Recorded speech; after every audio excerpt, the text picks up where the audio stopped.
پھر موت آ جانے کے بعد ہم نے تم کو ازسر نو زندہ کر دیا تاکہ احسان مانو،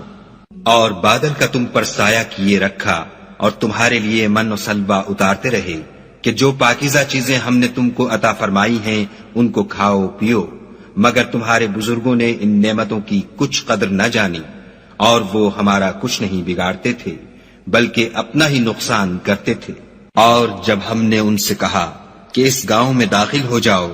اور اس میں جہاں سے چاہو خوب کھاؤ پیو، اور دیکھنا دروازے میں داخل ہونا تو سجدہ کرنا اور حطۃ کہنا، ہم تمہارے گناہ معاف کر دیں گے اور نیکی کرنے والوں کو اور زیادہ دیں گے۔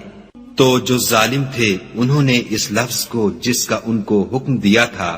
بدل کر اس کی جگہ اور لفظ کہنا شروع کیا،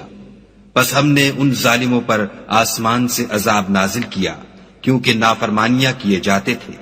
اور جب موسیٰ نے اپنی قوم کے لیے خدا سے پانی مانگا تو ہم نے کہا کہ اپنی لاٹھی پتھر پر مارو، انہوں نے لاٹھی ماری تو پھر اس میں سے 12 چشمے پھوٹ نکلے، اور تمام لوگوں نے اپنا اپنا گھاٹ معلوم کر کے پانی پی لیا۔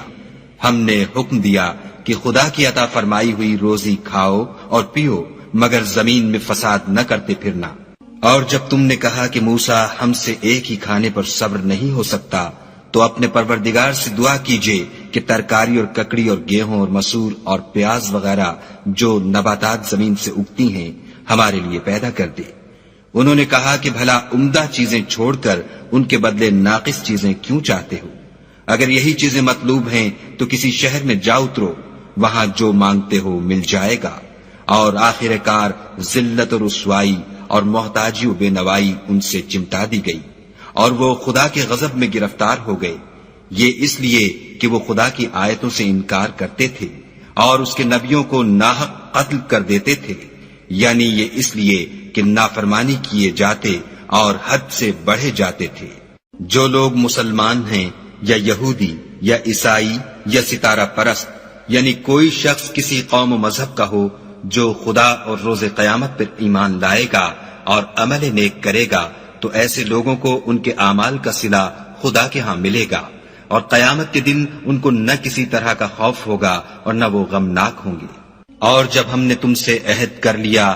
اور کوہ طور کو تم پر اٹھا کھڑا کیا اور حکم دیا کہ جو کتاب ہم نے تم کو دی ہے اس کو زور سے پکڑے رہو، اور جو اس میں لکھا ہے اسے یاد رکھو تاکہ عذاب سے محفوظ رہو، تو تم اس کے بعد عہد سے پھر گئے، اور اگر تم پر خدا کا فضل اور اس کی مہربانی نہ ہوتی تو تم خسارے میں پڑ گئے ہوتے۔ اور تم ان لوگوں کو خوب جانتے ہو جو تم میں سے ہفتے کے دن مچھلی کا شکار کرنے میں حد سے تجاوز کر گئے تھے،